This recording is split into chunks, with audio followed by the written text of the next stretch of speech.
ज़बूर 139।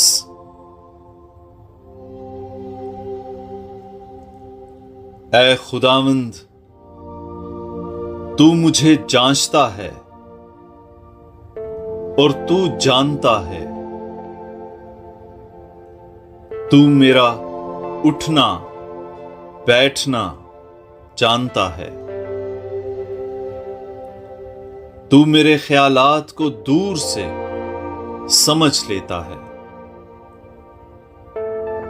तू मेरा चलना और लेटना परखता है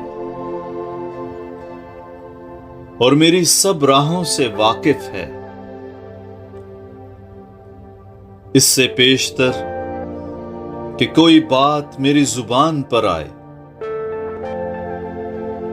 देख है खुदावंद, तुझे कामिल तौर पर मालूम है।